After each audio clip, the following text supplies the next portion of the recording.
Todos, hoy vamos a hablar de la revelación progresiva según la fe Bahá'í y empezaremos diciendo que según la fe Bahá'í nosotros creemos que solo hay un Dios. Lo que pasa que muchas personas lo llaman de diferente forma. Por ejemplo, algunos lo llaman Jehová, otros lo llaman Padre, energía, otras personas piensan que hay algo, los musulmanes le dicen Alá, otros le decimos Dios, pero sin embargo es el mismo, es solo uno. Y nos manda a la humanidad a través de sus mensajeros, pues las leyes y todas las ordenanzas de cómo debemos comportarnos para guiar a la humanidad. Es como que nos traen el libro de instrucciones para que sepamos pues todo lo que tenemos que hacer, cómo comportarnos, cómo hacer el bien, cómo estar felices. Y para ello, para ilustrar un poco mejor la importancia y la necesidad de los mensajeros de Dios, vamos a ver la siguiente diapositiva. Un ejemplo que todos conocemos aquí en el mundo de la creación. Tenemos el reino mineral, vegetal, animal y humano, que son los que todos conocemos.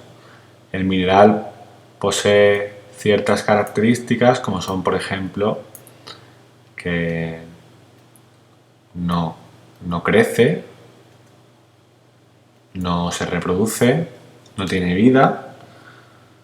El vegetal posee las mismas características del reino mineral, sin embargo tiene añadidas, por ejemplo, que puede crecer, nace, se reproduce, muere.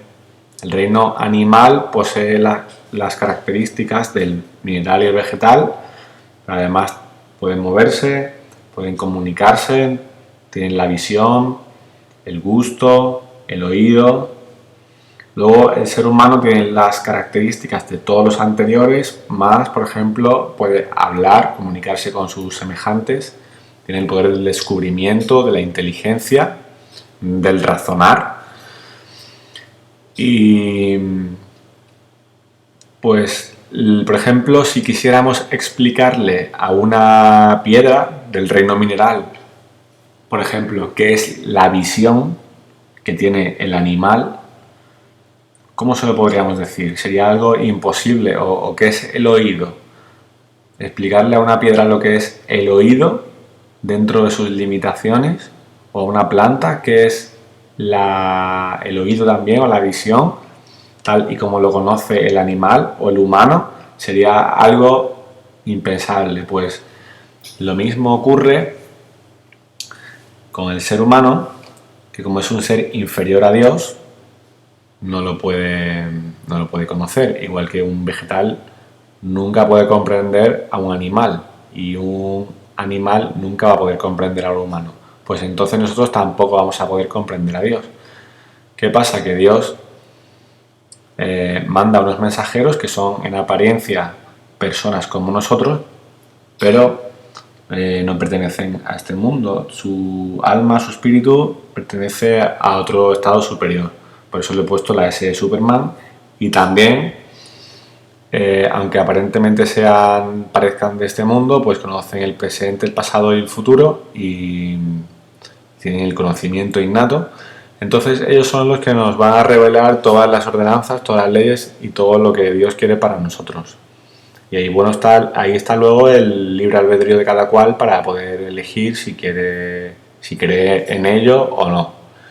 Y ahí hay unos puntos suspensivos entre el humano y los mensajeros, y entre los mensajeros y Dios, que no sabemos, no tenemos conocimiento si hay más seres o qué. Y bueno, Dios está representado por un corazón, porque todos sabemos que Dios es amor. Entonces, en la siguiente diapositiva vemos que hay en el mundo muchas religiones, y la pregunta más evidente que se nos viene a la cabeza: ¿a qué religión escoger? ¿Cuál es la buena? ¿Qué religión me ¿de qué religión tengo que hacer yo para estar seguro de que estoy haciendo lo correcto? Bueno, pues la fe Bahá'í, los Bahá'ís pensamos que todas las religiones vienen del mismo Dios. ¿Qué es lo que ocurre? ¿Que por qué parecen distintas? Pues vamos a ver.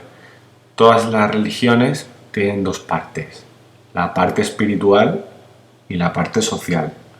La parte espiritual en todas las grandes religiones, si nos fijamos, son iguales, puesto que nos hablan de amor al prójimo, generosidad, amabilidad, hay que portarse bien, todos lo sabemos, ¿no?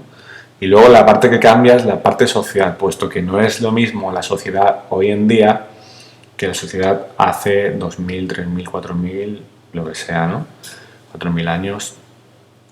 Estaba la sociedad mucho más atrasada y no se le puede decir a una persona que valga una ley de hace 4000 años o 2000 o 1000 años el día de hoy, porque por ejemplo, un ejemplo más fácil, como si fuese un niño pequeño, cuando es pequeño siempre se le dice dame la mano para cruzar la carretera. Sin embargo, cuando ese niño ya es mayor, esa ley es una tontería, porque si tú ves una persona grande de 30 y pico años, 20 y pico, ya dándole la mano al padre para cruzar, eso no tiene sentido, es ilógico.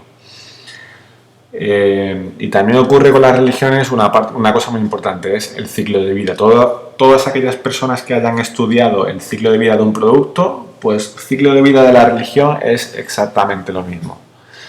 Puesto que cuando viene una nueva manifestación de Dios, la religión anterior, los dirigentes, se oponen porque no quieren perder el poder. Y un grupo muy reducido de personas son los que la aceptan. Poco a poco, en la curva de la gráfica del ciclo de vida, ese sería el inicio, va luego subiendo, ascendiendo en la curva, y ya cada vez más la gente va reconociendo la religión hasta que llega en la curva al punto álgido, punto máximo, donde la mayoría de la gente ya ha reconocido esa religión y digamos que se hace estatal o en el país la religión oficial.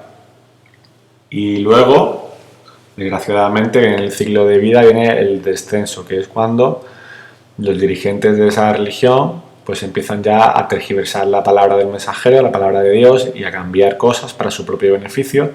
En ese momento la palabra de Dios va perdiendo su fuerza y va degenerando la sociedad, todo se pone muy mal y en ese momento, cuando ya todo va fatal, pues tiene que venir otro mensajero y vuelta a empezar, y así progresivamente, pues una vez, otra vez. Aquí vemos en la siguiente diapositiva la revelación progresiva, pues todas las grandes religiones que han venido desde que tenemos conocimiento. La primera fue el saganismo hace 5000 años antes de Cristo, luego Krishna, que vino hace 3000 años por la parte de la India.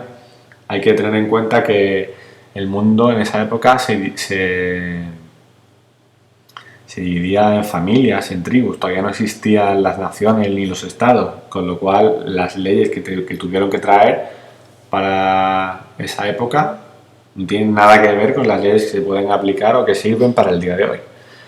Más adelante vino Abraham en el 2000 a.C., luego Moisés 1500 a.C., luego Zoroastro 900 a.C., Buda 500 a.C., también por la zona de la India.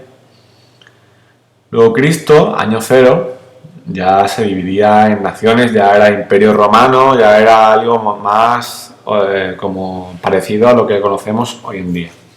Luego Mahoma en el 622, pero vino por otra zona distinta. El islamismo se extendió por una zona un tanto distinta del cristianismo, por eso son a día de hoy las dos religiones más extendidas, con mayor número de seguidores. Y luego en 1844 vino el Bab y en 1863 vino Baha'u'lláh, y cuyo objetivo ya es la unidad del mundo entero y de todas las razas, como si fuese una misma familia. Esto, el ejemplo que podemos poner es como si fuese un colegio. Por ejemplo, si estamos en cuarto de EGB, por ejemplo, por decir algo, pues somos a lo mejor Krishna, ¿no? Entonces es muy necesario pasar por esa etapa, no es necesario que Krishna haya venido, haber estado en cuarto EGB, y nos vale para luego ir a quinto, que por ejemplo Abraham, sexto, Moisés, séptimo, Zoroastro. Cada vez que vamos avanzando un curso es como si viene una religión nueva que nos da lo mismo que la anterior, pero un poquito más. Todos son necesarios, es la analogía del colegio, ¿no? Y por ejemplo la fe Bahá'í, pues los Bahá'í creemos que todas las religiones, todas las grandes religiones, son verdaderas, nosotros creemos en todos, simplemente que cada uno viene para una época determinada y ahora, pues, el que ahora es el tiempo de Baha'u'lláh. Aquí en el siguiente texto vemos, como he dicho, que el propósito de la fe Bahá'í es la unidad de todos los pueblos y razas de la tierra. Y vamos a leer un texto de Baha'u'lláh que dice: Baha'u'lláh enseñó que la evolución existe en la religión así como existe el desarrollo de la humanidad. Que Dios, el Todopoderoso Creador, quien es infinito, incognoscible y sapientísimo, educa en forma progresiva a la raza humana por medio de sucesivas manifestaciones divinas que aparecen periódicamente a través de la historia. Así han venido de tiempo en tiempo Krishna, Abraham, Moisés, Zoroastro, Buda, Jesús, Mahatma y, en esta época, el Bab y Baha'u'lláh. Cada uno ha enseñado de acuerdo con las necesidades de la época en que apareció. Otros vendrán en el futuro para continuar guiando a la humanidad conforme a su estado de evolución. ¿Vale? Esto es lo que hemos dicho antes. Vamos a leer otro extracto. El mundo es como una escuela y en cada grado o etapa se requiere una enseñanza progresiva de acuerdo con la evolución creciente de los seres humanos. La enseñanza de un grado no destruye la de otro que lo precedió. Continúa la educación. Lo mismo ocurre en el caso de las religiones. Al sucederse una a otra, Baha'u'lláh dijo: estos principios y leyes, estos sistemas poderosos y firmemente establecidos, han procedido de una única fuente y son los rayos de una única luz. Que difieran unos de otros debe ser atribuido a los variables requerimientos de los tiempos en los cuales fueron promulgados. Y ya por último, este proceso creado por Dios, llamado revelación progresiva, también puede ser comparado con el crecimiento de un árbol. La flor no destruye el capullo ni el fruto destruye la flor. Es el proceso progresivo de maduración de una sola cosa. Es como el desarrollo de un ser humano. ¿Acaso no sucumbe el niño en el adolescente y el adolescente en el hombre y sin embargo no perecen ni el niño ni el adolescente? Por lo tanto, a la luz de esta explicación, se puede decir que la revelación de Baha'u'lláh, única en amplitud y universalidad, y en maravillosa conformidad con las necesidades de los tiempos modernos, es la continuación de la revelación de Cristo y de los mensajeros divinos que la precedieron. Muchas gracias por haber visto el vídeo, espero que haya sido de vuestra utilidad y nos volveremos a ver pronto en otro capítulo más. Muchas gracias.